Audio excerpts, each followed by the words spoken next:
ಭಾರತ ಬಂದ್ಗೆ ಕರೆಯನ್ನ ಕೊಟ್ಟಿದ್ದಾವೆ. ಅದರ ಭಾಗವಾಗಿ ಇವತ್ತು ನಾವು ಶಿಡ್ಲಘಟ್ಟದಲ್ಲೂ ಕೂಡ ಈ ಹೋರಾಟವನ್ನು ಮಾಡ್ತಾ ಇದ್ದೀವಿ. ಮತ್ತೆ ಇವತ್ತೇನು ಕಾರ್ಮಿಕ ವಿರೋಧಿ ನೀತಿಗಳಿದ್ದಾವೆ, ರೈತ ವಿರೋಧಿ ನೀತಿಗಳಿದ್ದಾವೆ.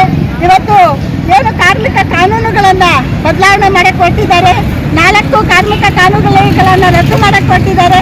ಇದೆಲ್ಲವನ್ನು ಕೂಡ ವಿರೋಧಿಸಿ ಇವತ್ತು ನಾವು ಇಡೀ ದೇಶಾದ್ಯಂತ ಈ ಹೋರಾಟಕ್ಕೆ ಕರೆಯನ್ನ ಕೊಟ್ಟಿದ್ದೀವಿ. ಮತ್ತೆ ಇವತ್ತು ರದ್ದಾಗಬೇಕು. ಇವತ್ತು ರೈತ ವಿರೋಧಿ ನೀತಿಗಳೇನಿದ್ದಾವೆ ಅವು ಕೂಡ ರದ್ದಾಗಬೇಕು. ಇವತ್ತು ಕಾರ್ಮಿಕರಿಗೆ 8 ಗಂಟೆ ಕೆಲಸಕ್ಕೆ ಬದಲಾಗಿ 10 ಗಂಟೆಗಳ ಕೆಲಸವನ್ನ ಜಾರಿ ಮಾಡಕ್ಕೆ ಕೊಟ್ಟಿದ್ದಾರೆ. ನಾವು ಯಾವುದೇ ಕಾರಣಕ್ಕೂ ಕೂಡ ಬಿಡೋದಿಲ್ಲ. 8 ಗಂಟೆಗಳ ಕೆಲಸನೇ ಕಂಟಿನ್ಯೂ ಆಗಬೇಕು. ಮತ್ತೆ ಇವತ್ತು ಕೇಂದ್ರ ಇವತ್ತು ಏನೆಲ್ಲ ಗುತ್ತಿಗೆ ಮತ್ತೆ ಅರಿಗುತ್ತಿಗೆ ಎಲ್ಲವನ್ನು ಕೂಡ ಇವತ್ತು ಎಲ್ಲ ಕಚೇರಿಗಳಲ್ಲೂ ಕೂಡ ಈ ಪದ್ಧತಿಯನ್ನು ಜಾರಿ ಮಾಡ್ತಾ ಇದ್ದಾರೆ. ಇದನ್ನು ಕೂಡ ನಾವು ವಿರೋಧ ಮಾಡ್ತಾ ಇದ್ದೀವಿ. ಇವತ್ತು ಕೇಂದ್ರ ಸರ್ಕಾರಕ್ಕೆ ಈಗಾಗಲೇ ನಾವು ಮನವಿಯನ್ನು ಕೊಟ್ಟಿದ್ವು.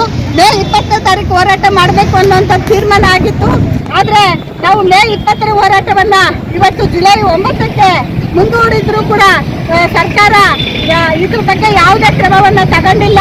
ಮತ್ತೆ ಇವತ್ತು ICDS ಯೋಜನೆ ಮತ್ತು ಮಿಡ್ ಡೇ ಮೀಲ್ ಯೋಜನೆ ಪ್ರಾರಂಭ ಆಗಿ ಇವತ್ತು 50 ವರ್ಷ ಕಳೆದಿದೆ. ICDS ಯೋಜನೆ ಪ್ರಾರಂಭ ಆಗಿ ಇವತ್ತು ಅದರಲ್ಲಿ ಇರುವಂಥ ನ್ಯೂನತೆಗಳನ್ನು ಸರಿಪಡಿಸಬೇಕು ಅನ್ನೋಂಥದ್ದು, ಮತ್ತೆ ಎಲ್ಲ ನೌಕರಿಗೂ ಕೂಡ ಗ್ರಾಜ್ಯುಟಿಯನ್ನು ಕೊಡಬೇಕು ಅನ್ನೋಂಥದ್ದು, ಮತ್ತೆ ಇವತ್ತು ICDS ಯೋಜನೆಯಲ್ಲಿ ಇವತ್ತು ಬರ್ತಾ ಇರುವಂಥ ಅನುದಾನವನ್ನು ಹೆಚ್ಚಳ ಮಾಡಬೇಕು. ಮತ್ತೆ ಇವತ್ತು ಮಿಡ್ ಡೇ ಮೀಲ್ ಯೋಜನೆಯನ್ನು ಇಲ್ಲಿ ಇದಕ್ಕೆ ಕೊಟ್ಟಿರ್ತಾರೆ ಅಕ್ಷಯ ಪಾತ್ರೆಗೆ, ಅದನ್ನು ರದ್ದು ಮಾಡಬೇಕು. ಮತ್ತೆ ಇವತ್ತು ಗ್ರಾಮ ಪಂಚಾಯತಿ ನೌಕರಿಗೆ ಇವತ್ತು ರೇಷನ್ ಕಾರ್ಡನ್ನು ತೆಗಿಬೇಕು ಅಂತ ಈ ಜಿಲ್ಲೆಯಲ್ಲೆಲ್ಲ ಇದು ಮಾಡ್ತಿದ್ದಾರೆ. ಅದನ್ನ ಕೂಡ ಗಮನ ಹರಿಸಬೇಕು ಅಂತ ಅಂದ್ಬಿಟ್ಟು ಇವತ್ತು ಈ ಹೋರಾಟವನ್ನ ಹಮ್ಮಿಕೊಂಡಿದ್ದೀವಿ.